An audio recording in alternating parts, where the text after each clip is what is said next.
வழக்கறிஞர் ஹரி பாலகிருஷ்ணன் அவர்களை உங்கள் பலத்த கரவொலியோடு மேடைக்கு அழைக்கின்றேன். ஐயா, நீங்க பாருங்க, பெண் கோழியை விட கொண்டையும் வாளும் அழகாக இருப்பதனால் ஆண் சேவல் தான் அழகா இருக்கும். அதே போல ஒரு பசுமாட்டை விட ஜல்லிக்கட்டில் துள்ளி விளையாடக்கூடிய காளமாடு தான் அழகா இருக்கும். ஒரு காட்டில் கூட பெண்மானை விட கொம்புகள் வைத்து ஆண்மான் தான் அழகாக தெரியும். அந்த மான வேட்டையாடக்கூடிய சிங்க கூட்டத்தில் கூட பெண் சிங்கத்தை விட பிடரி முனி அதிகமாக வச்சு ஒரு ஆண் சிங்கம் தான் அழகாக தெரியும். உலகத்தில் எல்லா விதத்திலும் ஆண்கள் அழகாக தெரிந்தாலும் ஆண்களின் கண்களுக்கு என்னவோ ஒரு பெண் தான் அழகாக தெரியும். ஒரு ஆணுக்கு வாழ்க்கை நிம்மதியா போயிட்டு இருக்கும், அவன் பெண்ணை தேடுவான். பெண்ணு வந்ததுக்கு அப்புறம் மறுபடியும் நிம்மதியை தேடுவான். இப்படிப்பட்ட இந்த சூழ்நிலையில பெற்றோர்களுடைய அந்த பேச்சை கேட்டு நடப்பதே என்னுடைய ஆண் பிள்ளைகள். நான் பேச வந்திருக்கேன். ஒரே ஒரு வார்த்தையில் இந்த தலைப்புக்கான அர்த்தத்தை என்னால் சொல்ல முடியும். எப்படி தெரியுங்களா? இப்போ ஆயுத பூஜை, சரஸ்வதி பூஜைன்னு இருக்குது. ஒரு பொண்ணை கூப்பிட்டு ஆயுத பூஜைனா என்ன, சரஸ்வதி பூஜைனா என்னன்னு ஒரு கேள்வியை கேட்டிங்கன்னா அந்த பொண்ணு என்ன தெரியுமா சொல்லும்?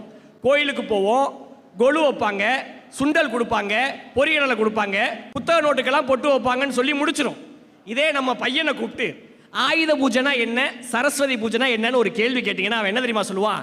காலையில் எந்திரிக்கணும், வீடு கழுவணும், சைக்கிள் கழுவணும், வண்டி கழுவணும், காரு கழுவணும், ஆட்டோ கழுவணும், லாரி கழுவணும், கொடுக்குற ஒரு கரண்டி சுண்டலுக்கும் ஒரு கரண்டி பொரியடலைக்கும் ஒரு பூரா வீட்டில் ஆகிறது ஆகாது போகிறது பூராதும் பூரா வாட்டர் வாஷ் பண்ணுறதுக்குன்னே ஒரு நாள் லீவு நாளாக விடுறாங்க. அதுதான் ஆயுத பூஜை, சரஸ்வதி பூஜைன்னு சொல்லுவாங்க. ஐயா, உலக நாட்டினுடைய உலக அமைதிக்கான ஒரு ஒப்பந்தத்தில் கூட ஈஸியாக கையெழுத்து வாங்கிடலாம்.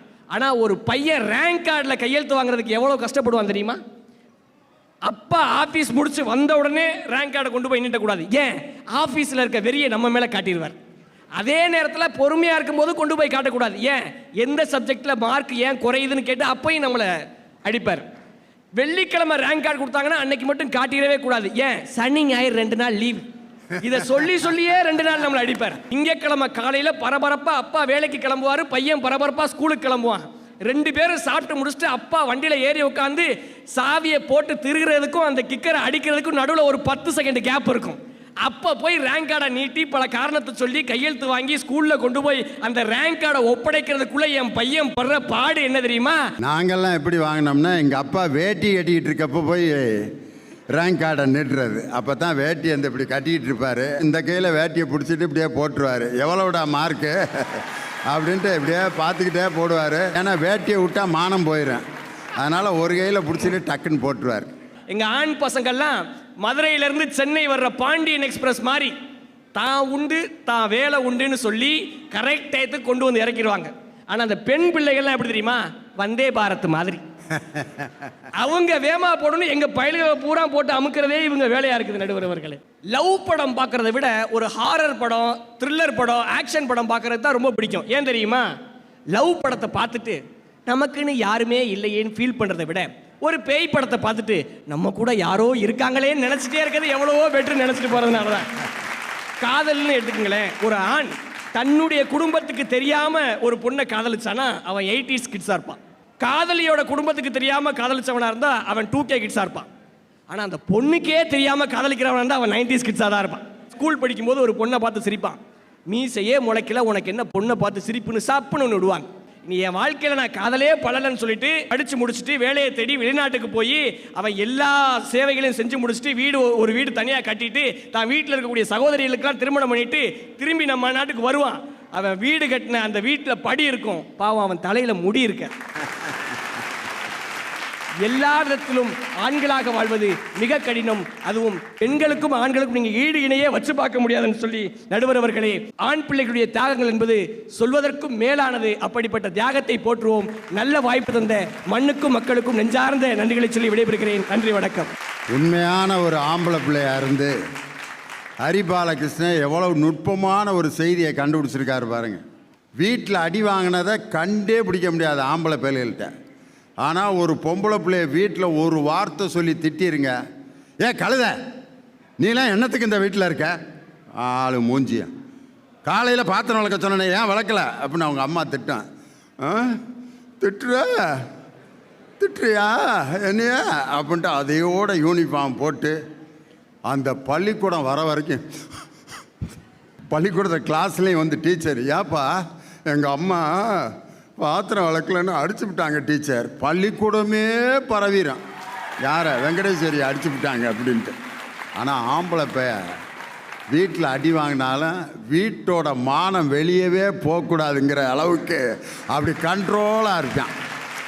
காரணம் அது மாதிரி விட்டு கொடுத்தவங்க தான் நாங்கள். அதுக்கு பதில் சொல்லணும். பெண் பிள்ளைகளே என்ற அணிக்கு தன் கருத்துக்களை வழங்க அன்பு சகோதரி திருமதி யோகதர்ஷினி உங்களுடைய பலத்த கரவொலியோடு மேடைக்கு வர்றாங்க. வாங்கப்பா. நல்ல ஒரு அற்புதமான ஒரு தலைப்பு கொடுத்துருக்கீங்க. பெற்றோர்களின் மனதை புரிந்து நடந்து கொள்பவர்கள் ஆண் பிள்ளைகளா பெண் பிள்ளைகளா? அங்கேருந்து என் தம்பி வந்து பேசுனது எப்படி தெரியுமா இருந்துச்சு? இன்னும் எங்களையெல்லாம் பைத்தியக்காரனாவே நினச்சிட்டு இருக்கீல்ல. என்ன பேச்சு! அப்பா நல்லா இருக்கீங்களாப்பா? நல்லா இருக்கேன்ப்பா. சாப்பிட்டீங்களாப்பா? சாப்பிட்டேன்ப்பா. வீட்டில் எல்லாம் நல்லா இருக்காங்களாப்பா? எல்லாம் நல்லா இருக்காங்கப்பா. அப்பான்னு கூப்பிட்டோன்னே ஒரு முகம் எப்படி அழகா மலருது பார்த்தீங்களா? அந்த கனிவும் பாசமும் பொம்பளை பிள்ளைக்கு இருக்கும். இவனும் தான் மத்தியானத்துலேருந்து என் கூட இருந்தான். அவனு என்னை அப்பான்னு தான் கூப்பிடுவான். சாப்பிட்டீங்களாப்பான்னு இது வரைக்கும் கேட்டானா. ஆனால் வந்தோன்னே அப்பா சாப்பிட்டீங்களாப்பா, அம்மா நல்லா இருக்காங்களா அப்படின்னு அந்த கேட்குற பக்குவம் ஒரு பொம்பளை பிள்ளைக்கு தான் இருக்கு. அந்த ஒத்த வார்த்தைக்கே எங்கள் அப்பா ஒரு சொத்தே எனக்கு எழுதி கொடுத்தாலும் சந்தேகத்துக்கு இல்லைங்க. இப்போதான் கலைஞர் ஆட்சிப்பா, இது திராவிட மாடல் ஆட்சி. பெண்களுக்கும் சமமான சொத்துரிமை வழங்கியிருக்கிற ஆட்சி. அதனால் அப்பா கொடுக்கணும்னு அவசியம் இல்லை, சட்டப்படி உங்களுக்கும் பங்கு இருக்குது. ஆண் பிள்ளைகள் வாரிசு, பெண் பிள்ளைகள் வந்து பரிசுன்னு சொல்லுவாங்க. ஆனால் பெண் பிள்ளைகளும் வாரிசு தான் சொல்லிட்டு சொத்துல சம உரிமை கொடுத்தாங்க இல்லையா? அதுலேயே தெரியுது பொம்பளை பிள்ளை கையில் சொத்தை கொடுத்தாதான் அந்த குடும்பம் உருப்பிடும்னு கவர்மெண்ட்டுக்கே தெரியுது. அங்கேருந்து வந்து என் தம்பி அங்கேருந்து சேவலுக்கு தானே அழகா கொண்டை இருக்கு, மானுக்கு தானே அழகா கிளை இருக்கு, சிங்கத்துக்கு தானே அழகா பிடரி இருக்கு. அந்த சிங்கத்தில் கூட ஆண் சிங்கம் பார்த்தீங்கன்னா வேட்டைக்கு போகாது, உட்காந்து திங்கும். பெண் சிங்கம் தான் வெளியில போய் வேட்டையாடி கொண்டு வரும். அதை ஆண் சிங்கம் உட்காந்து தான் திங்கும். அதாவது இன்னைக்கு பெண் பிள்ளைகள் எப்படி தெரியுமாப்பா? 1000 ஆம்பளை பிள்ளைங்க பிறந்தாலும் 1000 ஆம்பளை பிள்ளைங்க பிறந்தாலும் ஒத்த புள்ள பொம்பளை பிள்ளை பிறக்கட்டுமே, என் அம்மாவே வந்து பிறந்திருக்கான்னு சொல்லிட்டு ஒரு தகப்பன் சந்தோஷப்படுறாங்க. அப்படின்னாக்கா ஒரு பொம்பளை பிள்ளை பிறக்கும் போது தான் பாருங்களேன் அந்த மகாலட்சுமியே பிறந்திருக்கும்பாங்க. அதே ஒரு பய பிறக்கட்டுமே, கொல்லி வைக்கிறதுக்கு பய பிறந்திருக்கான் பாருங்க. கொல்லி வைக்க தான் லாய்க்கு நீங்கெல்லாம். அதனால தான் பாருங்க, பிறக்கும் போதே சுடுகாட்டை ஞாபகப்படுத்துறவன் ஆம்பளை பேர் தான்.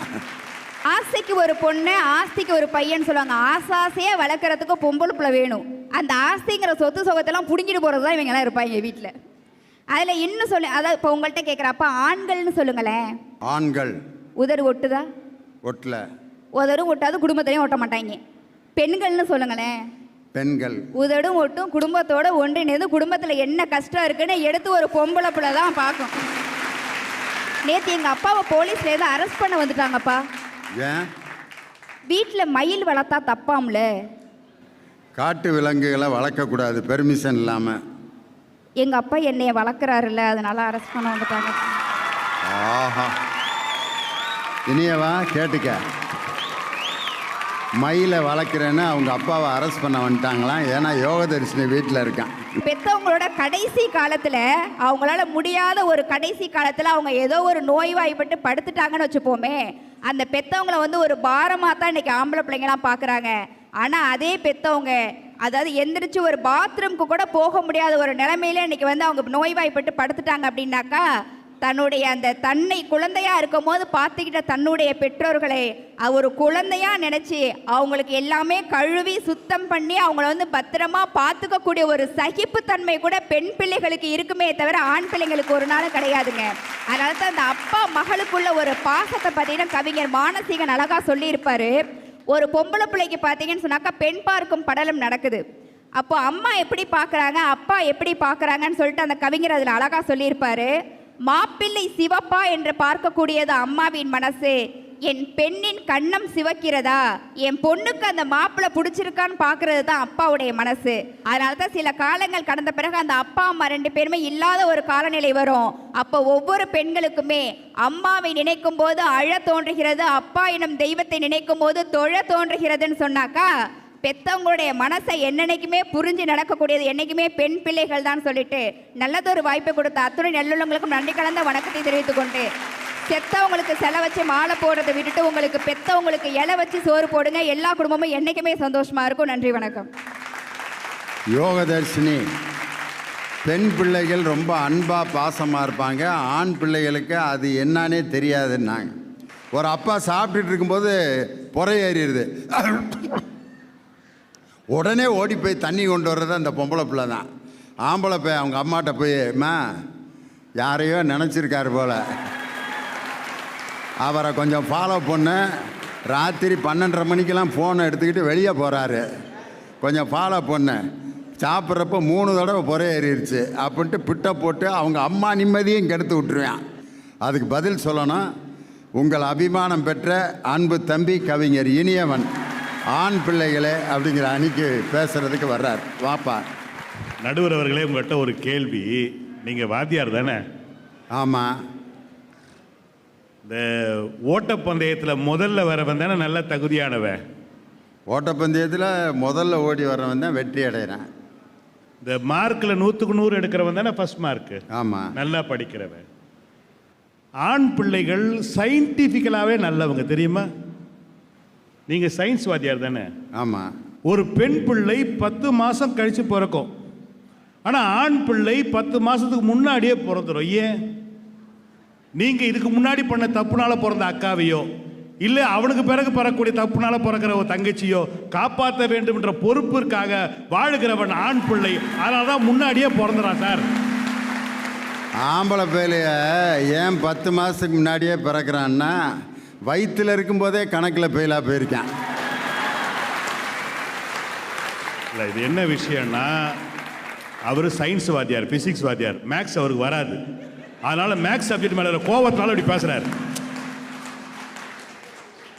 சார் ஒன்று தெரிஞ்சுங்க, யோக தர்ஷினி எவ்வளோ நல்ல வார்த்தை ஒன்று சொல்லிச்சு. அப்பா அப்பா, எனக்கு காது என்னமா வந்து அப்பா அப்பா அப்பா. நீங்கள் பொம்பளை பசங்க அப்பான்னு சொன்னாலே அப்பங்காரனுக்கு நெஞ்சு வலி வரும். 3 தடவை சொல்லிச்சு பார்த்தீங்களா அந்த பொண்ணு. அப்பா சாப்பிட்டீங்களா? அப்பா அப்பா, அம்மா நல்லா இருக்கிறாங்களா? அப்பா அப்பா, உன் சொத்தை எனக்கு தானே எழுதி வைப்ப. எவ்வளோ கேடித்தனம் பாருங்க. நீங்கள் நல்லா பாருங்க, இந்த தங்கச்சின்னு ஒரு கேரக்டர் வீட்டில் இருக்கும் பாருங்க, அண்ணனுக்கு அழகாக போட்டு தரும். நார்மலாக தான் இருக்கும். அவனுக்கு கல்யாணம் ஆகி ஒரு 5 நாள் கழித்து அவங்க அம்மா கிட்ட எப்பவும் பேசுகிற மாதிரி தான் பேசுவான். ஏமா தொடர்ந்து பேச, டேய் என்னடா அம்மாவை எதிர்த்து பேசுகிற, இவ்வளோ நாள் நீ இப்படி பேசவே இல்லையடா. ஐயோ ஐயோ, அந்த கிளவி நெஞ்சிலே அடிச்சுட்டு ஊர் முழுக்க போய் எங்கேருந்தான் கட்டிட்டு வந்தானோ தெரில, அவளை கட்டிட்டு வந்த நேரத்துலேருந்து இவன் எதிர்த்து பேசுகிறான். இப்போ அவ சும்மா இருக்க மாட்டான், அவள் சண்டைக்கு வருவா. யோ ஜபர் அத்தை, இதோ நிறுத்திக்கோ, நான் சும்மா தான் இருக்கேன், நீ சொல்லி கொடுக்காம அடி வந்ததுன்னு. இவன் பக்கத்தில் உட்காந்து, அண்ணி எங்கள் அண்ணன் உங்களை கல்யாணம் ஆகிறதுக்கு முன்னாடி இது மாதிரி பேசுனதே கிடையாது. நீங்கள் அதாவது ஆம்பளை பிள்ளை இவ்வளோ பெரிய ஊதுவத்தி வச்சுருப்பான் சார், அவன் புஷ்பானம் தான் கொளுத்துவான். அதுக்கு இத்தனோடு துண்டு பீடி மாதிரி ஊதுவத்தி வச்சுருக்கோம், அணுகுண்டாக கொளுத்தி போட்டுக்கிட்டே இருக்கும். பார்த்துறீங்களா? எங்கே வெடிக்கும் ஏது வெடிக்கும்னே தெரியாது. நடுவர் அவர்களே, நீங்கள் இத்தனை வருஷமாக நடுவராக இருக்கீங்க, எனக்கு ஒரே ஒரு கேள்வி. உங்களுக்கு கல்யாணம் ஆகி உங்களுக்கு பேரம் பேத்திலாம் எடுத்துட்டீங்க இல்லையா? இன்னைக்கு சொல்லுங்க, உங்கள் வீட்டுக்காரம்மா உங்கள் அம்மா அப்பா வீட்டுக்கு வரும்போது இருக்கிற மனநிலை அவங்க அப்பா அம்மா வீட்டுக்கு வரும்போது இருக்கிற மனநிலை ஒன்றா இருக்கா? அதுதான் உலகம் அறிஞ்ச உண்மையாச்சே. அவங்க அப்பா அம்மா வர்றப்ப குதியாட்டம் போட்டுக்கிட்டு மட்டன் வாங்கு சிக்கன் வாங்கு. ஏங்க அந்த மட்டனில் ஈரல் எங்கள் அப்பாவுக்கு ரொம்ப பிடிக்கும், எங்கள் அண்ணனுக்கு செவரட்டி ரொம்ப பிடிக்கும். எங்கள் வீட்டில் எங்கள் அண்ணன் வருவார், என்னைக்காவது ஒரு நாள் தான் வருவார். எங்கள் அண்ணன் வந்திருக்காரு, வரட்டேன், அதுக்கு என்ன செய்ய சொல்கிறீங்க? என்னை படிக்க வச்சவருடைய பொழப்பு இல்லாமல் படிக்க வச்சுருக்காரு. இப்போ அதுக்கு என்ன செய்ய சொல்கிறீங்க? எங்கள் அண்ணனுக்கு ஏதாவது கறி கடையில் 2 புரோட்டா வாங்கி கொடுங்க, அவர் வாட்டுக்கு சாப்பிட்டு போயிடுவார். இது உலகம் முழுதும் நடக்கிற விஷயந்தான். இன்னொன்று, பெத்தவங்க பேச்சை நீங்கள் சொல்கிறீங்க இல்லையா, பெண் கேட்குறான்னு, பெண் மாறிக்கிட்டே இருப்பா. பார்த்துறீங்களா? சின்ன வயசில் பிறந்த உடனே அப்பா பேச்சு, அப்பா கூடவே தான் இருப்பான், எங்கள் அப்பா எங்கள் அப்பா எங்கள் அப்பான்னு. வயசுக்கு வந்த உடனே அம்மா பக்கம் போய் நிற்பான், அப்பனை விட்டு விலகிடுவான். சரி அங்கே தான் நிற்கிறான்னு பார்த்தா கல்யாணம் புருஷன் பக்கத்தில். சரி அங்கே தான் நிற்கிறான்னு பார்த்தா பிள்ளைங்க பிறந்த பிள்ளைங்க பக்கத்தில். சரி அங்கேயாவது நிற்கிறாளான்னு பார்த்தா பேரன் பிறந்தாலும் பேரன் பக்கத்தில் போயிப்பான். ஆனால் இந்த கூறுகட்ட ஆம்பளை பசங்களுக்கு வாழவே தெரியாது. இவனுக்கு 2 பேர் தான் தெரியும், ஒன்று மம்மி இன்னொன்று ஜிம்மி. அந்த பொண்ணு கூட வாழும், அவ்வளோதான். ஒன்று மம்மி போனாலும் இவர் கிளம்பிடுவார், ஜிம்மி போனாலும் கிளம்பிடுவார். ஆனால் கம்பராமாயணத்தில் சித்தி தாங்க சொன்னான். சித்தி சொன்ன வார்த்தை, ஏய் உங்கள் அப்பா உன்னை காட்டுக்கு போக சொல்லிட்டான். ராமன் ஒரு வார்த்தையும் பேசலையே, கிளம்பு darling come on we go to forest, கிளம்பிட்டால. ஆனால் சூர்பனகை வந்து தங்கச்சிக்காரி, அவ ஒன்று கொளுத்தி போட்டா ராவணங்கிட்ட. ஐயோ என்ன மூக்கு அறுத்துட்டாங்க, நீ எல்லாம் ஒரு ஆம்பளையா, நீ எல்லாம் ஒரு அண்ணனா, இப்படிலாம் தெரிய, நீ எல்லாம் ஒரு மனுஷனா, நீ எல்லாம் இவ்வளோ சண்டை வச்சிருக்க, இவ்வளோ தலை வச்சுக்கிற, ஆச்சா பூச்சான்னு கத்தனோட அவன் போனால் செத்தே போட்டான். தங்கச்சி பேச்ச கேட்ட அண்ணன் உருப்புடுறதே கிடையாது. ஞாபகத்தை வச்சுங்க, இனிமேல் உங்கள் தங்கச்சி பேச்ச தயவு செஞ்சு கேட்காதீங்க. பெண் பிள்ளைகளுக்கு அப்பா கிட்ட இருப்பதை விட அண்ணன் தம்பி கிட்ட இருக்கிறது பாதுகாப்பு அதிகம். ஞாபகத்தை வச்சுங்க. ஒரு பெண் தனியா போகும்போது அவங்க அப்பா கிட்ட போதோடையோ அவங்க அண்ணன் கிட்ட போகும்போது 1000 மிலிட்டரி பக்கத்தில் வர மாதிரி ஒரு கம்பீரமா போவா தெரியுங்களா? ஆண் பிள்ளைகள் வேறங்க சார். ஒன்றை சொல்லி நான் நிறைவு செய்கிறேன். அப்பா அம்மாக்கும் ஆண் பிள்ளைக்குள்ள உறவு என்ன தெரியுங்களா? கையுக்கும் கண்ணுக்குள்ள உறவு. கையில் அடிபட்டா கண் அழுவோம், கண் அழுதா கை துடைக்கும் சார். ஆம்பளை பிள்ளைங்க அப்படியாப்பட்ட உறவு. தயவு செய்து உங்க மனசுல உங்க 2 ஆம்பளை பிள்ளைங்களை மனசுல நினைச்சு தீர்ப்பு சொல்லுங்க. நன்றி, வணக்கம். இப்படி எனக்கு செக் பாயிண்ட் வச்சா நான் எப்படியா தீர்ப்பு சொல்கிறது? அருமையாக பேசினார். அதுக்கு பதில் சொல்லணும். பெண் பிள்ளைகளே என்று பேசுவதற்கு ஒரு ஆண் பிள்ளை. வாங்க மதுரை சங்கர் என்ன பேச போகிறாருன்னு தெரில, வாப்பா. நான் ஏன் இந்த தலைப்புக்கு வந்தேன்னா, 2 மகன்களை பெற்ற ஒரு அப்பனுக்குத்தான் தெரியும் இவங்க 2 பேரையும் பெற்றதுக்கு நம்ம பேசாமலே இருந்திருக்கலாங்கிறது. யோசிச்சு பாருங்க. எங்கள் அண்ணன் இனியவன் வந்து பேசும்போது சொல்கிறாரு பிள்ளைங்கன்னு. இன்னைக்கு ஆம்பளை பிள்ளைங்க யாருமே பிள்ளைங்க இல்லை. அவங்களுக்கெல்லாம் ட்ரெண்டிங்காக ஒரு பேர் வச்சுருக்காங்க. பிள்ளைங்க இல்லை, புள்ளிங்கோ அப்படின்னு ஒரு பேர் வச்சுருக்காங்க சார். மண்டையில் கலராக சார். பயலுக முன்னாடி இந்த காதில் ஒரு காதில் தோடு குத்துனேன், அப்புறம் 2 காதிலையும் தோடு குத்துனேன். ஒரு சிலர் இப்போ மூக்கில் குத்திட்டு திடுறான் சார். இன்னைக்கு மதுரை உயர்நீதிமன்ற கிளை ஒரு உத்தரவு போட்டிருக்கிறது. இந்த பைக்கு ஓட்டுற ஒருத்தனோட பைக்கை எரிச்சிருங்க, அவனுடைய லைசன்ஸை 10 வருஷம் லாக் பண்ணுங்க.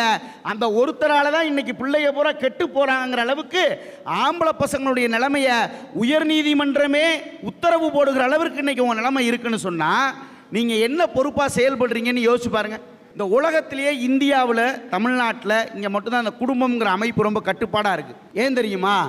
பெற்றோர்களினுடைய மனதை புரிந்து கொண்ட நிறைய பெண்கள் எப்படிப்பட்ட வாழ்க்கையானாலும் நம்ம வாழ்ந்தாகணுங்கிற கட்டாயத்தில் வாழ்கிறதுனால தான் இந்த சமூகத்தில் இன்னமும் குடும்பம் அப்படியே குடும்பமாக இருக்குது சார்.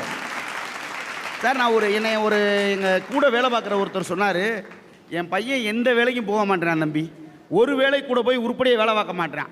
எங்கே போனாலும் அவர் இதை சொன்னார் இவர் இதை சொன்னார்னு ஓடி வந்துடுறேன். தயவு செஞ்சு வந்து ஏதாவது அட்வைஸ் பண்ணுங்க அப்படின்னாரு. நான் அவர் வீட்டுக்கு போனேன். அவர் ஒரு கவர்மெண்ட் எம்ப்ளாயி, நடுவில் அரசு வேலையில் இருக்கிறார். போய் அவனை உட்கார வச்சு, ஏன் தம்பி இப்படியெல்லாம் பண்ணுற, ஒழுங்கா ஐயா வேலைக்கு போகணும், வேலைக்கு போனால் அப்படி தான் இருக்கும், 4 கஷ்டம் இருக்கும், 4 பிரச்சனை இருக்கும் அப்படின்னு அட்வைஸ் பண்ணிக்கிட்டே இருந்தேன். உடனே அவர் இவன் சொல்கிறத கேட்கவே இல்லை. அவர் டென்ஷன் ஆகிட்டு சொன்னார், இவனுக்கெல்லாம் எங்கே சார் வேலை கிடைக்கும், இவனுக்கெல்லாம் எங்கே வேலை கிடைக்கும், ஒருவேளை நான் டியூட்டிலேயே செத்தாதான் இவனுக்கு வேலை கிடைக்கும் அப்படின்னா. இவன் சொல்கிறேன், பார்த்தீங்களா அங்கிள், எங்கள் அப்பாவுக்கே தெரிஞ்சிருக்கு எனக்கு எப்படி வேலை கிடைக்கும்னு, அவரையே ஒரு முடிவெடுக்க சொல்லுங்க அங்கிள்ங்கிறான் சார். அவரையே ஒரு முடிவெடுக்க சொல்லுங்கன்றான். இப்போ நம்ம என்ன சொல்கிறோம், டியூட்டிலேயே அவர் தான் பண்ணிக்கணும்னு நினைக்கிறானா, என்ன செய்கிறாங்கன்றது, என்ன யோசிக்கிறாங்க, என்ன கான்செப்டில் பேசுகிறாங்க, எதுவுமே புரியலைங்க. சமீபத்தில் சார் பொம்பளை பிள்ளை எவ்வளவு பொறுப்பாக இருக்குங்கிறதுக்கு ஒரே ஒரு சிறந்த உதாரணம்.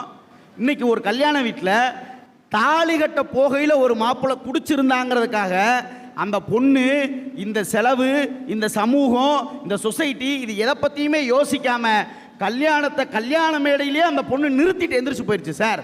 யோசிச்சு பாருங்க. இவன் தாலி கட்ட வரும்போதே குடிச்சிட்டு வந்திருக்கான்னா இன்னும் இவன் எவ்வளவு நாள் குடிச்சிட்டு நம்ம குடும்பப்படுத்துவான்னு யோசிச்சு தன் பெற்றோர்களினுடைய நிலைமையை அறிந்து உண்மையிலேயே செயல்படுவதிலே இன்றைக்கு பெண் பிள்ளைகள் அசாத்திய திறமையோடு இருக்கிறாங்க. என் நண்பருடைய மனைவி, அவங்க அம்மா அப்பா வந்தாலே அந்த பொண்ணு அடிக்கடி இரிட்டேட் ஆகுதுங்க. எப்போ பார்த்தாலும் சத்தம் போடுது. அவங்க ஏதோ வயசானவங்க 2 பேர் ஏதோ கஷ்டப்பட்டு காட்டில் வேலை பார்த்து வர்றாங்க. வீட்டுக்கு வரும்போது ஒரு 2-3 பிஸ்கட் பாக்கெட்டோடு தான் வர்றாங்க. அதை நானே பெருசாக கண்டுக்கிறது இல்லைங்க. ஆனால் இந்த பிள்ளை ஓயாமல் திட்டுதுங்க அப்படின்னார். நான் ஒரு நாள் வீட்டுக்கு போயிருந்தப்போ கேட்டேன், ஏமா அவரே உங்கள் அம்மா அப்பா என்ன வாங்கிட்டு வந்தாங்க வரலைங்கிறதெல்லாம் கணிக்கிறது இல்லை, நீ ஏமா அதை பெருசாக எடுத்துக்கிற அப்படின்னு. அதுக்கு அந்த பொண்ணு சொல்லிச்சு, இல்லைண்ணே அவங்களால அவ்வளோதான் வாங்கிட்டு வர முடியும்னு எனக்கு தெரியும், ஆனால் அதை வாங்கிட்டு வந்தோடனே நானே முதல்ல சொல்லிட்டேன்னு வச்சுக்கோங்க, இந்த ஒத்த பிஸ்கட் பாக்கெட்டை வாங்கி நீங்கள் எதுக்கு அங்கே இருந்து இங்கே வந்தீங்கன்னு நான் கேட்டுட்டேன்னா தான் மக தான் கேட்டுச்சுன்னு அவங்க பெருசாக எடுத்துக்க மாட்டாங்க. ஆனால் இதே வார்த்தையை எங்கள் வீட்டுக்கார் கேட்டுட்டாருன்னா மருமையன் கேட்டுட்டாரேன்னு அடுத்து இந்த வீட்டுக்கு அந்த தாயும் தகப்பனும் வராமல் போயிடுவாங்கண்ணே. அவங்க வரணுங்கிறதுக்கு தானே இந்த கேள்வியை நான் கேட்டுறேன் முன்னக்கூடியன்னு. பெண் குழந்தைகள் இயல்பாகவே பொறுப்புடையவர்கள், பெண் குழந்தைகள் இயல்பாகவே பெற்றோர்களுடைய மனதை புரிந்து கொண்டவர்கள் என்பதை தயவு செய்து மறந்து விடாதீர்கள். என் அன்பிற்குரியவர்களே, எங்கள் அம்மாவுக்கு நாங்கள் 2 பசங்க. சமீபமாக எங்கள் அம்மாவுக்கு உடம்பு சரியில்லை. இன்றைக்கி எங்கள் அம்மாவை நான் எல்லா வசதியோடையும் எங்கள் அம்மாவை பார்த்துக்கிறோம். எங்கள் அம்மாவை பார்த்துக்கிற சமைச்சு கொடுக்குறதுக்கு ஒரு சமயக்காரங்க, அவங்கள பார்த்துக்கிறதுக்கு ஒரு செவிலியர், அது போக வேலைக்கு போய்கிட்டு இருந்த என் மனைவியை வேலையை விட்டு நிறுத்தி வீட்டில் வச்சாச்சு. இன்றைக்கி எங்கள் அம்மாவை பார்த்துக்க எல்லாரும் இருக்கிறாங்க நடுவர்களே. டெய்லி காலையில் நான் கிளம்பும் போது எங்கள் அம்மாவோட ஒரு 10 நிமிஷம் பேசுவேன். நைட்டு ஆஃபீஸ் முடிச்சுட்டு நான் ஒரு 9-10 மணிக்கு வீட்டுக்கு வருவேன். திரும்ப எங்கள் அம்மா கூட ஒரு 10 நிமிஷம் பேசுவேன். அவ்வளோதான் என்னால் முடிஞ்சது. எங்கள் அம்மா ஒரு நாள் திடீர்னு ஒரு 6 மணிக்கு சாயங்காலம் அடித்தாங்க. ஏப்பா ஒரு நாள் சீக்கிரம் வீட்டுக்கு வரலாமா அப்படின்னு கேட்டாங்க. ஏம்மா? இல்லைப்பா எனக்கு ஏதோ ஒரு மாதிரி இருக்குது, நீ என் கூட கொஞ்ச நேரம் பேசிக்கிட்டு இருந்தேன்னா எனக்கு கொஞ்சம் தெம்பாக இருக்கும்பா அப்படின்னு ஒரு வார்த்தை சொன்னாங்க. உண்மையிலே நடுவர் அவர்களே, நான் அன்றைக்குத்தான் நினைத்தேன், ஒருவேளை நம்ம ஒரு பொம்பளை பிள்ளையாக இருந்திருந்தா வீட்டிலேயே இருந்திருந்து எங்கள் அம்மாவை பார்த்துருக்கலாமேன்னு நான் நினச்சி ஃபீல் பண்ணேன். உண்மையிலேயே எங்கள் அம்மாவை நினைக்கிற பொழுது நான் வருத்தப்படுகிறேன். ஏன்னா அவங்களுக்கு 2 மகன்தான். அவங்கள பார்த்துக்க எல்லா வசதியும் இருக்குது. ஆனாலும் கூட உட்கார்ந்து பேச ஒரு பிள்ளை இல்லையேன்னு அவங்க வருத்தப்படுறாங்க. உண்மையிலேயே நானும் வருத்தப்படுகிறேன். எனக்கும் 2 மகன்கள் இருக்கிறார்கள். இந்த பட்டிமன்றத்தை அந்த பயத்தோடு நிறைவு செய்கிறேன். நன்றி, வணக்கம். இன்றைக்கும் தாலாட்டு பாட்டெலாம் பாருங்கள், பெரும்பாலும் பொம்பளை பிள்ளைகளை தாலாட்டுற பாட்டெலாம் அழகழகு பாட்டாக இருக்கும். முத்தான முத்தல்லவோ, முதிர்ந்து வந்த முத்தல்லவோ, கட்டான மலரல்லவோ, கடவுள் தந்த பொருள் அல்லவோ, முத்தான முத்தல்லவோ. பொம்பளை பிள்ளைய. ஆம்பளை பிள்ளைகளை தாளாட்டுற பாட்டெலாம் நீங்கள் கேட்டு பாருங்கள். அன்னைக்கு சிவாஜி கணேசன், ஏன் பிறந்தாய் மகனே, ஏன் பிறந்தாயோ, இல்லை ஒரு பிள்ளை என்று ஆம்பளை பிள்ளை பிறந்தேன்னு சந்தோஷப்படாமல் அதுக்கு அடுத்த வரி தான் ரொம்ப முக்கியம். நான் பிறந்த காரணத்தை நானே அறியும் முன்னே நீயும் ஏன் பிறந்தாய் செல்வ மகனே. ஆம்பளை பிள்ளைகளை பெற்ற அப்பனே ஏண்டா பிறந்தங்கிறான். ஆனால் பொம்பளை பிள்ளை பிறந்தா அதை எவ்வளவு அழகாக தாளாட்டுறான் பாருங்க. அதுக்கு பதில் சொல்லணும். ஆண் பிள்ளைகளே என்ற அணியை நிறைவு செய்ய எங்கள் அன்பு கவிஞர் நெல்லை ஜெயந்தா வருகிறார். வாங்க. 2 அணிகளும் வாதிட்டார்கள். நான் அடிப்படையிலே ஒரு வாதத்தை வைக்கிறேன். புரிதல் என்பதிலே ஆணிற்கும் பெண்ணிற்கும் வித்தியாசம் இருக்கிறது. உலகத்தில் ஒரு பெண் எப்பொழுதும் தன்னை எல்லோரும் புரிந்து கொள்ள வேண்டும் என்று நினைப்பாள். ஆனால் ஒரு ஆண் எல்லோரையும் தான் புரிந்து கொள்ள வேண்டும் என்று நினைப்பான். ஆணுக்கும் பெண்ணிற்கும் இதுதான் வித்தியாசம். ஆனால் அதிலே ஆண்டவன் படைப்பிலே மிகப்பெரிய ஆச்சரியம் என்னவென்றால், ஒரு பெண்ணினுடைய மனதை யாராலும் புரிந்து கொள்ள முடியாது. ஒரு பெண்ணின் மனதை யாரும் புரிந்து கொள்ள முடியாது மட்டுமல்ல, அவர்களும் அடுத்தவர் மனதை புரிந்து கொள்ள மாட்டார்கள். அதற்கு ஒரே உதாரணம், சமுதாயத்தில் இருக்கின்ற மாமியார் மருமகள் சண்டை. எங்கேயாவது மாமனார் மருமகன் சண்டை இருக்கா? இவங்க 2 பேரும் மருமகனுக்கு எப்படிங்க சண்டை வரேன்? அவங்க தான் டாஸ்மார்க்கில் ஒன்றா உட்காந்துருக்காங்கல்ல. மாமா காராச்சாய் வாங்க மாமா அப்படி அவங்களுக்குள்ள பிரச்சனை வர்றதுக்கு வாய்ப்பே கிடையாது. கண்ணதாசனுடைய பாடல் வியட்நாம் வீடு படத்திலே எழுதினான். உன் கண்ணில் நீர் வழிந்தால் என் நெஞ்சில் உதிரம் கொட்டுதடி, முள்ளில் படுக்கையிட்டு இமையை மூட விடாதிருக்கும் பிள்ளை குலமடியோ என்னை. அதை பாடுங்க நடுவர்களே, சங்கருக்கு விளங்கட்டும். முள்ளில் படுக்கையிட்டு இமையை மூட விடாதிருக்கும் பிள்ளை குலமடியோ என்னை பேதமை செய்ததடி, பேருக்கு பிள்ளை என்று பேசும் பேச்சுக்கு சொந்தமுண்டு, என் தேவையை யார் அறிவார், உன்னை போல் தெய்வம் ஒன்றே அறியும், உன் கண்ணில் நீர் வழிந்தால் என் நெஞ்சில் உதிரம் கொட்டுதடி. அதான் நடுவர்களே, ஆண் பிள்ளை பெண் பிள்ளை என்றெல்லாம் சொல்லவில்லை. முள்ளில் படுக்கையிட்டு இமையை மூட விடாதிருக்கும் பிள்ளை குலமடியோ. மொத்தத்தில் சொன்னான், அது ஆணோ பெண்ணோ, பிள்ளைகள் சரியில்லைன்னா பெற்றோர்களுக்கு பிரச்சனை. அவன் ஆண் பிள்ளையை மட்டும் குறித்து சொல்லலை. பெண்களை புரிந்து கொள்ள முடியாது என்பதற்கு மேத்தா ஒரு கவிதையில் சொன்னார், ஒரு மூங்கில் காட்டையே அழித்து ஒரே ஒரு புல்லாங்குழல் செய்தேன். ஒரு பொண்ணை காதலிச்சிருக்காரு, அது ஒன்றுமே சொல்ல மாட்டேங்குது. அவர் எழுதுகிறார், ஒரு மூங்கில் காட்டையே அழித்து ஒரே ஒரு புல்லாங்குழல் செய்தேன், ஊதும் போதுதான் தெரிந்தது அது ஊமை என்று. உண்மை போலவே. அது மட்டுமல்ல நடுவர்களே, வளர்ப்பு முறை ஒரு காரணம். ஆண் பிள்ளைகளுக்கு நாம் கஷ்டத்தை சொல்லி வளர்க்கிறோம், ஆனால் பெண் பிள்ளைகளை நாம் செல்லமாக வளர்க்கிறோம். அதுதான் உண்மை. அதனால்தான் அவர்களால் பெற்றோர்களை புரிந்து கொள்ள முடியவில்லை. அது உண்மை. அது மட்டுமல்ல, ஆண் குழந்தைகளுக்கு கிடைக்கக்கூடிய அனுபவம் பெண் குழந்தைகளுக்கு கிடைப்பதில்லை. அதுதான் அவர்களால் மற்றவர்களை புரிந்து கொள்ள முடியவில்லை. இன்ஃபோசிஸ் அதிபர் நாராயணமூர்த்தி, அவர் தந்தையின் கனவு தன் மகன் முதலிடத்தில் இருக்க வேண்டும் என்று. இந்தியா இன்று தொழில்நுட்ப வல்லரசாக இருப்பதற்கு யார் காரணம்? இன்ஃபோசிஸ் நாராயணமூர்த்தி என்று சொல்கிறார்களே, அவர் தந்தையினுடைய கனவு. நான் கேட்கிறேன், கலைஞருடைய மனதை ஒரு முத்துவேல் கருணாநிதி ஸ்டாலின் தான் நிறைவேற்ற முடிகிறது. அவர்தான் புரிந்து கொண்டார், தந்தையை அவர்தான் புரிந்து கொண்டார். இந்த பொம்பளை பிள்ளைங்க தான் வந்து போட்டு கொடுக்காது, ஆம்பளை பிள்ளைங்க போட்டு கொடுப்புன்னு சொன்னாங்க. அவர் சொன்னார், வீட்டில் ஏதாவதுன்னா. நடுவர் அவர்களே, ஒரு உண்மை சம்பவம், சின்ன சம்பவம் சொல்கிறேன். காவிய கவிஞர் வாலி இறந்து விட்டார். என் ஞான தந்தை அவர். நான் இருந்தேன், 5 மணிக்கு செய்தி வருகிறது, போகிறேன். இருந்தேன், பக்கத்தில் இருந்தேன். எல்லோரும் வந்தார்கள், எல்லா பெரியவர்களும் வந்தார்கள். நடிகர்களில் நீங்கள் யார் யார் பெரியவர்? ரஜினிகாந்த் வந்தார், கமலஹாசன் வந்தார், கலைஞர் வந்தார், எல்லோரும் வந்தார்கள். நான் பாடி பக்கத்திலேயே இருக்கிறேன். நான் வீட்டிற்கு திரும்பி வருகிறேன். என் வீட்டில் ஒரு மயான அமைதி நிலவுகிறது. என் அம்மா உட்கார்ந்திருக்கிறாள்.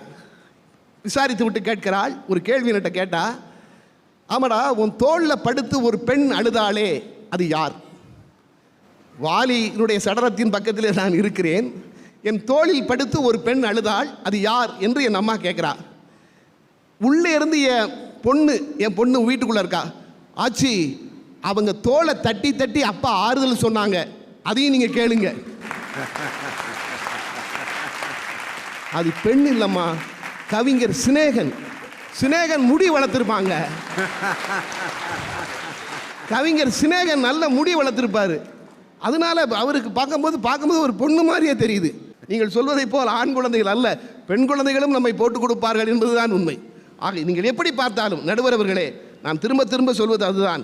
ஆண் குழந்தைகளிடம் பேசுகின்ற அளவிற்கு பெற்றோர்கள் இன்று பெண் குழந்தைகளிடம் பேசுவதில்லை. அது ஒரு காரணம். ஒரு பெண் பிள்ளையை விடவும் ஆண் பிள்ளைதான் தன்னுடைய பெற்றோரை புரிந்து கொள்கிறான் என்கின்ற நீங்கள் தரப்போகிற தீர்ப்பிற்கு நானும் வாழ்த்து சொல்லி விடைபெறுகிறேன். நன்றி, வணக்கம்.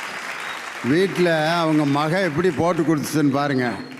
கவிஞர் சினேகன் இதுவரைக்கும் முடி வளர்த்துக்கிட்டு இவர் தோளில் படுத்து அழுகிறத பார்த்துட்டு, நல்ல வேளை பின்பக்கம் இருந்து ஃபோட்டோ எடுத்து யூடியூப்பில் அப்லோடு பண்ணாமல் விட்டாங்க. நெல்லை ஜெயந்தா இலவு வீட்டிலும் ஜல்ஜா அப்படின்னு போட்டு விட்டாலும் போட்டிருப்பாங்க. நல்ல வேளை அதுக்குள்ளே வீட்டில் பிரச்சனையாகி அவர் சினேகன்னு உறுதியாகி போச்சு. நிறைவாக பெண் பிள்ளைகளே என்ற அணியை நிறைவு செய்ய ஒரு மூத்த பெண் பிள்ளை இந்திரா ஜெயச்சந்திரன் வருகிறார். வாங்கம்மா, வாங்க. நடுவர் அவர்களே, ரொம்ப அழகான ஒரு தலைப்பு. 2 பக்கமும் ரொம்ப பிரமாதமாக அதை விவாதம் பண்ணாங்க. அன்பு சகோதரர் இனியவன் வந்து சொன்னார், பெண் பிள்ளைகள் மாறிக்கொண்டே இருப்பாங்க, பெற்றோருடைய மனசை புரிஞ்சுக்கிட மாட்டாங்க. குமரி ஆகிற வரைக்கும் அப்பா பின்னாடி போய் நின்றுக்குவாங்க, பெரிய மனுஷியாகி குமரி ஆகிட்டு அம்மா பின்னாடி போய் நின்றுக்கிடுவாங்க, கல்யாணம் பண்ணி கொடுத்துட்டோம்னா புருஷன் பின்னாடி நின்றுக்கிடுவாங்க, மாறிக்கிட்டே இருப்பாங்கன்னு. அடுத்து தொடர்ந்து அந்த அணியில் வந்த கவிஞர் சொன்னார், அவங்கள புரிஞ்சுக்கவே முடியாதுன்னு. நீங்கள் சொன்னீங்க யாராலையும் புரிஞ்சுக்கிட முடியாதுன்னு. உண்மைதான், பெண்ணை யாராலும் புரிந்து கொள்ள முடியாது. அவருடைய அன்பு கடலின் ஆழத்தை போல மௌனமானது, அழகானது. எப்படி தெரியுமா? இப்போ கல்யாண வீட்டு பந்திக்குள்ள ஒரு மக அப்பாவை தேடிக்கிட்டு போறா. இடம் போடுறதுக்கு இல்லை, அப்பா சாப்பிட்றத பார்க்கறதுக்கு. விறுவிறுன்னு உள்ளே போய் தேடுறா. அவர் என்னன்னா, வீட்டில் சுகர் இருக்குன்னு ஸ்வீட் சாப்பிட விட மாட்டாங்க. இங்கே வச்ச உடனே வடக்குன்னு வச்சுட்டு இவருக்கு வச்சாங்களா வைக்கலையான்னு கண்டுபிடிக்கக்கூடிய அளவுக்கு திருப்பி வைக்க வச்சிருவாரு. ஸ்வீட்டை 3 தடவை வாங்கிடுவார். இந்த மகள் யாரை பற்றியும் கவலைப்படாமல் அவ்வளவு கனமான அந்த இடைஞ்சலான கல்யாண பந்திக்குள்ளே உள்ள தேடி போய், எப்பா ஸ்வீட்டை எடுக்காதீங்கன்னு எத்தனை தடவை சொல்லியிருக்கேன், பிளட் சுகர் 300 தாண்டி இருக்கு, ப்ளீஸ்ப்பா எனக்காக சாப்பிடாதீங்கன்னு சொல்கிற ஒத்த வார்த்தைக்கு எந்த மகனும் பக்கத்தில் வர முடியாது. உங்களுக்கு தெரியுமா? என் மகன் தான் எனக்கு உயிர் தான். ஒரு பொண்ணு ஒரு பையன் இருக்காங்க, உயிர் தான். 2 பேருக்கு அவங்க அப்பா ஏதாவது சாப்பிட கொடுத்தா அல்லது நான் ஏதாவது சாப்பிட கொடுத்தா கடகடன்னு அவன் சாப்பிடுவான். இந்த பிள்ளை என்ன செய்யும் தெரியுமா? ஒரு பங்கு எடுத்துட்டு வந்து வெயிட் பண்ணிக்கிட்டே இருப்பான் அவங்க அப்பா கொடுத்துட்டு எனக்கு கொடுக்க. என் கையில் கொடுக்கவே மாட்டானே. எதுக்கு தெரியுமா? எனக்கு கொடுத்தா அவன் வாங்கிட்டு போயிடுவான்னு. இது உங்க மகருக்கு இல்லை, உங்களுக்கு. வாயை தரங்க, வாயில தான் வைப்பேன். கையில் கொடுத்தா நீங்க தம்பி கொடுத்துருவீங்க, ப்ளீஸ்மா நீங்களும் சாப்பிடுங்கன்னு சொல்லும் போது கண்ணில் ஓரத்தில் ஒரு துளி கண்ணீர் வந்துடும்ல இனியவன். அது மகளால் மட்டும்தான் சாத்தியப்படும். வரலாறு சொல்லவா? நைனிடால் சிறைக்குள்ளே இருந்து கொண்டு பண்டிட் ஜவஹர்லால் நேரு மகளுக்கு எழுதிய கடிதங்கள் இந்தியாவின் இரும்பு பெண்மணி இந்திரா காந்தியை உருவாக்கி தந்ததே. தகப்பனார் எந்த இடத்திலும் இருந்தாலும் பரவாயில்லை, ஒரு மகளால் மட்டுமே அதை கேட்டு உருவாக முடியும் என்று சொன்னார். இது வரலாறு. பெரிய கம்ப்ளைண்ட் சொல்றாங்க. ஜெயந்தா அண்ணே வந்து மாமியா மருமக சண்டை ஏன் வருது? ரொம்ப சிம்பிள். ஒருவேளை மாமியா மருமகளும் சண்டையே வராமல் இருக்கிறதுக்கு ரொம்ப நல்ல ஐடியா கூட நான் கொடுக்குறேன். மருமகளோட அப்பா அம்மா வரும்போது நல்லா கவனிங்க, மாமியார் மருமகளுக்குள்ள சண்டை வராது. முந்திக்கிட்டு மாமியார் மருமகளும் கவனிச்சிருங்க. சம்பந்தக்காரங்களை நல்லா பார்த்துக்கோங்க. பொண்ணை எடுத்த இடத்துல இருந்து வர்ற சொந்தக்காரங்களை சிரிச்ச முகத்தோட வரவேற்று வரி அனுப்பிட்டீங்கன்னா நீங்க சொர்க்கத்துல தான் இருப்பீங்க. பிறகு உங்களுக்கு முதியோர் இல்லம். அதுல வேற மாமனாருக்கு மருமகனுக்கு சண்டையே வரது. நீங்க தாய் தகப்பனே மதிக்கிறது இல்லை, பொண்ணு கொடுத்த மாமனார் மாமியார் மதிக்க. உங்களை எந்த கேட்டகரியில் சேர்க்கறது? எதுலையே அவங்கள சேர்க்கறது? சின்ன பிள்ளைங்க, ஆம்பளை பிள்ளைங்க நினைச்சதெல்லாம் கேட்டு கேட்டு சாதிச்சே பழகிடுவாங்க. ஒருவேளை அன்பு குறைச்சல், மகனினுடைய அன்பு குறைச்சல்னு சொல்லவே இல்லை. முகம் பளிச்சுன்னு தெரியணும்னா முகத்தை துடைக்கணுமா கண்ணாடியை துடைக்கணுமான்னு ஒரு கேள்வி. முகம் பளிச்சுன்னு தெரியணும்னா முகத்தை துடைக்கணுமா கண்ணாடியை துடைக்கணுமா? ரெண்டையும் தான் துடைக்கணும். ஆனால் கண்ணாடியை துடைக்கிறத விட முகம் முக்கியம். முகத்தை துடைக்கிறதானே. மகளினுடைய அன்பு முகத்தை துடைத்து விட்டு கண்ணாடி பார்ப்பது போல. அவர்கள் சொல்லுகிறார்கள் கண்ணாடியை துடைத்து விட்டு முகம் பாருங்கன்னு. கன்னத்தில் இருக்க கருப்பு புள்ளி மறையவே மறையாது. அதை துடைச்சிட்டு தான் அங்கே போய் பார்க்கணும். அம்மாவுக்கு பிறகு அந்த வீட்டில் நீங்கள் யோசிச்சு பாருங்களேன், எல்லா ஜீவராசிகளிலையும் மாறாத ஒரு அன்பு இருக்குன்னா எந்த உறவுக்கு தெரியுமா? அது தாய் அன்புக்கு மட்டும்தான். ஆனால் மனித இனத்திலே மட்டும்தான் தாய் அன்பை தாண்டி இன்னொரு இடத்துல அந்த அன்பை பார்க்க முடியும் என்று சொன்னால் தாயை தன் மகள் வடிவத்திலே தகப்பனாரால் பார்க்க முடியும். அது குழந்தையா இருக்கும் போதும் குமரியா இருக்கும் போதும் இல்லை. பெற்றோர்கள் வயதான காலமாக இருந்தால் கூட மகனிடம் சொல்ல சங்கடப்படும் விஷயங்களை கூட ஒரு தகப்பனார் மகளிடம் சொல்ல முடியும் என்று சொன்னால் அவரை உட்கார வச்சு எந்த பிள்ளைக்கு அவர் பார்த்து பார்த்து ட்ரெஸ் பண்ணி விட்டாரோ, எந்த பிள்ளையை பார்த்து பார்த்து கூட்டு போனாரோ, எந்த பிள்ளையை பார்த்து பார்த்து ரசிச்சாரோ அதே பிள்ளை ஒரு கட்டத்தில் அவருக்கு எப்பா இருங்கப்பா கை தான் வரல, இல்லை இருங்க நான் கட்டி விடுறேன்ப்பா வேஷ்டியன்னு சொல்லுவாள்ல. அப்படி எந்த மகங்க இது வரைக்கும் சொல்லியிருக்கிறான்? எந்த மகனால் செய்ய முடியும்? அப்படியே அவனால் செய்ய முடிஞ்சா கூட தாயாருக்கு செய்ய முடியுமாங்க? மகன் தகப்பனாருக்கு கூட செஞ்சிருவான், மகனால் தாயாருக்கு செய்ய முடியுமாங்க? எங்கள் அக்காவுக்கு ஃபோன் போட்டு வர வைக்கணும், ப்ளீஸ்ப்பா அவளோட சண்டை ஓட்டுறாதன்னு முதலே ஒரு பொண்டாட்டிக்கிட்ட அக்ரிமெண்ட் போட்டுக்கிட்டு இருக்க ஆளுங்க தானேங்க நீங்கள். அதுக்கு கூட தேவை என்றால் எவ்வளவு தூரத்தில் இருந்தாலும் பரவாயில்லை, அக்கா தான் அந்த இடத்திலே வந்து இறங்குவாள் என்று சொன்னால் தாயன்பை காட்டிலும் அதிகப்படியான ஒரு அன்பு இருக்கிறது என்றால் பெற்றோர்களுக்கு அதை மகளுக்குள்ளே பார்க்க முடியும். ஏவா மக்கள் மூவா மருந்து என்று அவை மூதாட்டி சொல்லி இருக்கிறாள். எப்படிப்பட்ட மருந்தா இருந்தாலும் எக்ஸ்பைரி ஆயிரும். ஆனா ஏவாவும் ஒரு பிள்ளை ஒரு வேலையை செய்துனா அது எக்ஸ்பைரி ஆகாத மருந்து என்று அவை மூதாட்டி சொல்லுகிறாள். அந்த எக்ஸ்பைரி ஆகாத மருந்து மகன் அல்ல, மகள்கள் மட்டுமே என்று கூறி வாய்ப்பளித்த நல்ல உள்ளங்களுக்கு நன்றி பாராட்டி விடைபெறுகிறேன். நன்றி, வணக்கம். பொம்பளை பிள்ளைய ஓடி போய் வீட்டை விட்டு கிளம்பி போனோன்னே அப்பனுக்கு அழுகிற மாதிரி பாட்டாத்தான் நிறையா இருக்கு. அண்ணாமலை படத்தில் பார்த்தீங்களா, ரஜினிகாந்த் அதில் ஒரு வார்த்தை சொல்லுவார், ஆண் பிள்ளையோ வாழும் வரை பெண் பிள்ளையோ போகும் வரை. வீட்டை விட்டு போகிற வரைக்கும் தான் ஆம்பளை பிள்ளை, வாழ்கிற வரைக்கும் இருப்பான் அப்படின்னு பாடுவார். எங்கேயாவது ஆம்பளை பிள்ளை ஓடி போனதுக்கு எவனாவது அழுதுகிட்டு இப்படி பாடியிருக்கானா? எங்கள் அப்பாலாம் நான் 3 நாள் காணா போனால் கூட கேட்கவே மாட்டார் என்னான்ட்டு. எங்கே வந்துடுவேன் அப்படிம்பாரு. ஆனால் என் தங்கச்சி ஒரு 2 மணி நேரம் காணா கூட காணாம் அங்கே பாரு இங்கே பாருன்ட்டு. காரணம், ஒரு பொம்பளை பிள்ளை வீட்டை விட்டு பிரிஞ்சு போனால் அது ஒரு பெரிய சோகம். ஒரே ஒரு காட்சி வீட்டில் சொல்கிறேன். ஒரு தங்கச்சிக்கு கல்யாணம் நடக்குது. மாப்பிள்ளை வீட்டிலேருந்து இப்போ பொண்ணு நிச்சயம் பண்ண வந்து உட்காந்துருக்காங்க. மாப்பிள்ளை வீட்டுக்காரங்க அப்படியே வந்து எவ்வளோ போடுறீங்க, அதுக்குன்னே ஒரு 4 பெருசுகளை கூட்டி வந்திருப்பேன். எவ்வளவு போடுவீங்கன்னு மாப்பிள்ளை வீட்டில் கேட்குறாங்க. அப்படிமா ஒரு 20 பவுனு அப்படின்னோடனே அவங்க வீட்டில் ஒரு 15 பவுன் தான் இருக்குது. 15-16 வரைக்கும் தேத்திட்டாங்க. அந்த பொண்ணோட அப்பா அப்படியே மனைவியை பார்க்குறாரு. என்னடி 20?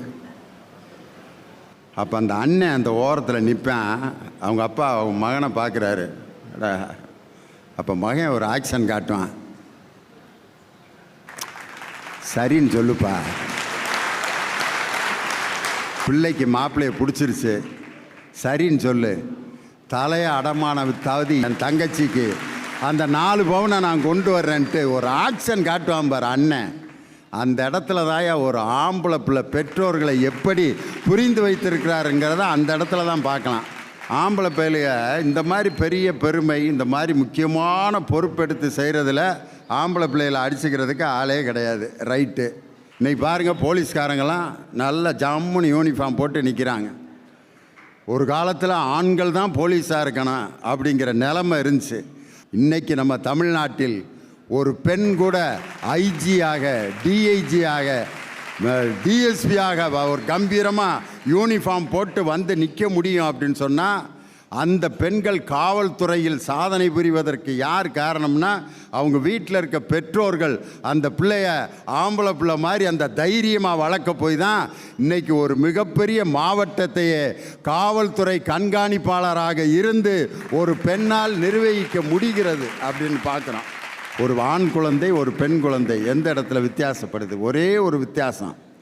கிங் லியர்னு ஒரு ஷேக்ஸ்பியர் கதை. அதில் 3 பொம்பளை பிள்ளைய ஒரு அரசனுக்கு. 3 பொம்பளை பிள்ளைகளையும் அவன் சொத்தை பிரிக்கிறப்ப கூப்பிட்டு கேட்குறான். மூத்த பிள்ளைய கூப்பிட்டு கேட்குறான், பாப்பா அப்பா உங்களுக்கு ரொம்ப பிடிக்குமா? சொத்தெல்லாம் எழுதி வைக்க போகிறேன் அப்படின்னா மூத்த பிள்ளை அடித்து விட்றா, எனக்கு உலகமே நீங்கள் தான்ப்பா, எனக்கு நீங்கள் இல்லாட்டி என்னால் வாழவே முடியாதுப்பா, எனக்கு கல்யாணமே இல்லைப்பா, உங்கள் கூடயே நான் இருந்துக்கிறேன்ப்பா அப்படிங்குது.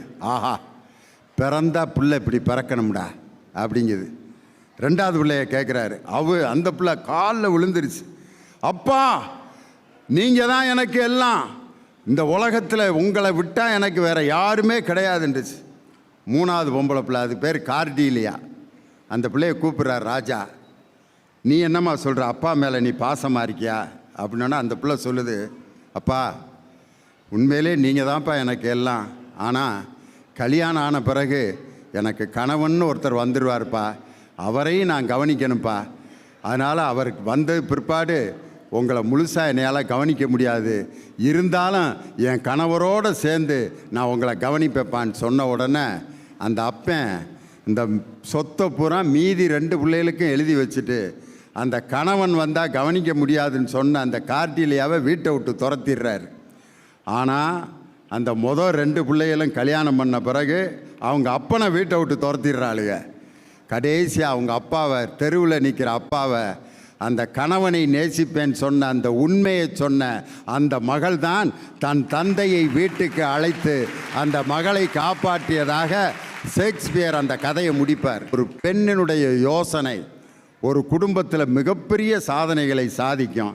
அதனால தான் ஒரு பெண் குழந்தை பெற்றவர்கள் வாழ்க்கையில் மகிழ்ச்சியை அவர்கள் பெரிதும் அடைவதற்கு என்ன காரணம்னா, மனதை அளவிடக்கூடிய ஆற்றல் ஆண் பிள்ளைகளை விட பெண் பிள்ளைகளுக்கு அதிகம் இருப்பதால் பெற்றோரின் மனதை அறிந்து நடந்து கொள்பவர்கள் ஆண் பிள்ளைகளை விட பெண் பிள்ளைகளே என்று தீர்ப்பு சொல்லி தமிழகத்தின் ஆட்சி பெண்களின் ஆட்சி.